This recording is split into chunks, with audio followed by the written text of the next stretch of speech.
मी आरती गुप्ते. अभिवाचन आरतीचं ह्या माझ्या चॅनेलवर तुम्हा सर्वांचं खूप खूप स्वागत. आज मी तुमच्या समोर रश्मी पदवाड मदनकर यांनी लिहिलेली एक कथा सांगत आहे. पण त्यापूर्वी एक महत्वाची सूचना. जर आजचा व्हिडिओ आवडला, कथा आवडली, तर जरूर कथेला व्हिडिओला एक लाईक द्या, व्हिडिओ शेअर करा. त्याचप्रमाणे यूट्यूबच्या कमेंट सेक्शनमध्ये कमेंट्स करायला विसरू नका, कारण मी त्यांची मनापासून वाट बघत असते आणि तुमच्या प्रत्येक कमेंटला रिप्लाय देखील देत असते. तसंच काही कारणाने सबस्क्राईब करायचं राहिलं असेल किंवा चॅनेलला नवीन असल्यास जरूर सबस्क्राईब करा. ऐकूया तर. आजच्या लेखिका आहेत रश्मी पदवाड मदनकर आणि कथेचं शीर्षक आहे फुगे. आज सकाळी आरव चक्क चोरी करताना पकडला गेला. काही दिवसांच्या आरवच्या वागण्यानं शशांक वैतागला होता. आज त्यांनी आरवला चांगला चोप दिला. त्याच्या गालावर पाठीवर वळ उमटून आले होते. एरवी 6 वर्षाच्या त्याच्या लाडक्या लेकाला काही कमी पडू नये म्हणून राबणारा शशांक कालपासून जरा जास्तच चिडला होता. काल टीचर पेरेंट मीटिंग होती शाळेमध्ये. निकाल तर घसरला होताच, शिवाय हल्ली आरवचं शाळेत अजिबात लक्ष नसतं. तो त्याच्याच तालामध्ये मग्न असतो. या टीचरच्या शब्दांवरूनही जरा वाईटच वाटलं त्याला. आपण कुठे कमी पडतोय का म्हणून त्यालाच गिल्ट यायला लागलं. असं गिल्ट आलं की तो जास्तच चिडचिड करायचा. त्यात आज हा प्रताप आरवनं केला होता. आरवला खिशातून गुपचूप पैसे काढताना पाहून शशांकचा पारा पार बिघडला, तापला आणि आरवला त्यांनी नको तेवढं चोपलं. मालतीचा जीव कळमळत होता. ती दोघांमध्ये बचावाला आली तर शशांक संतापून ओरडला, थांब आई, तुझ्याच लाडाने शेफारलाय तो. आज ह्याला सरळच करायचे. अजिबात जेवायला द्यायचं नाही त्याला, आणि काही गरज नाही त्याच्याशी बोलायची देखील. टाकीत समज हवं तर. आरव रडत खोलीत पळाला. दुपार झाली. शशांक दिवाण खाल्यातून हलेना.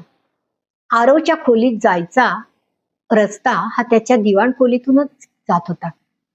त्याला कुठं कुठं लागलं असेल, उपाशी झोपला असेल का म्हणून मालतीचा जीव अगदी खालीवर होत होता.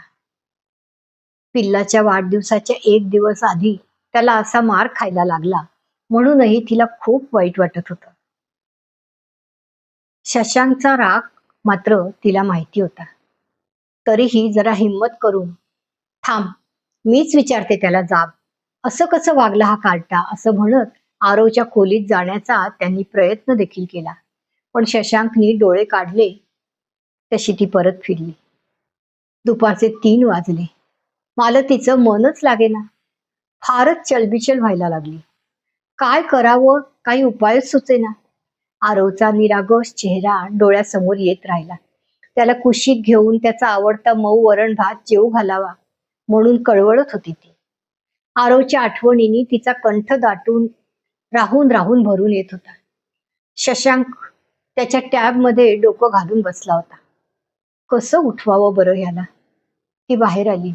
शशांक, अरे छातीत दुखतंय रे थोडं, घाबरल्यासारखंच होतंय. बीपीच्या गोळ्या संपल्यात काल, आज घेतलीच नाही म्हणून असेल का रे. अगो, तुझ्या गोळ्या संपल्या आणि तू मला आत्ता सांगतेस. तुला कितीदा सांगितले आई, गोळ्या संपायच्या आधी मला सांगत जा. तुला कळत कसं नाही ग तुझं चांगलं असणं किती महत्वाचं आहे ते. हा, इतकं बोलून शशांकनी की स्टँडवरून गाडीच्या चाव्या घेतल्या आणि औषध घ्यायला तो बाहेर पडला.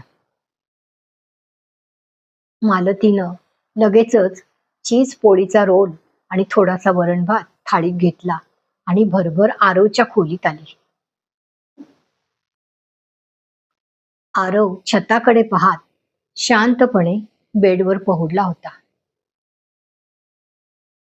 मिंटू, तिने लाडात हाक मारली. तसा शहाण्या मुलासारखा आरव उठून मांडी घालून बसला. तिने त्याला जवळ घेतलं. फार लागलं का रे बाळा, असं म्हणत त्याच्या माथ्याचा पापा घेतला. आरव न मानेनच नाही म्हटलं. तिच्या डोळ्यात अगदी पाणी तरळलं. चल पटकन घेऊन जेवून घे हं सोनू. तुझ्या आवडीचं आहे बघ सगळं. हं? आजी. आरवचा निरागस आवाज. काय रे बाळा? 2 मिनिटं शांतता. आजी, मला नाही जेवायचं. त्या बदल्यात मला 20 रुपये देशील? मालतीला धस्स झालं. आज सकाळच्या ह्याच्या प्रतापामुळे शशांकनं इतका मार दिला, तरी ह्याला अजून पैसेच हवेत. तिलाही जरा रागच आला. आरव, काय हट्ट चाललाय? कशाला हवेत तुला पैसे? तिनं ही डोळे वटारून आवाज चढवलाच जरा. आजी, मला ना गॅसचे फुगे घ्यायचे. फुग्यांसाठी? आरव, अशा फुटकळ गोष्टीसाठी तू पैसे चोरत होतास? एवढ्यासाठी इतका मार खाल्ला? अरे असा कसा निर्ढावलास रे?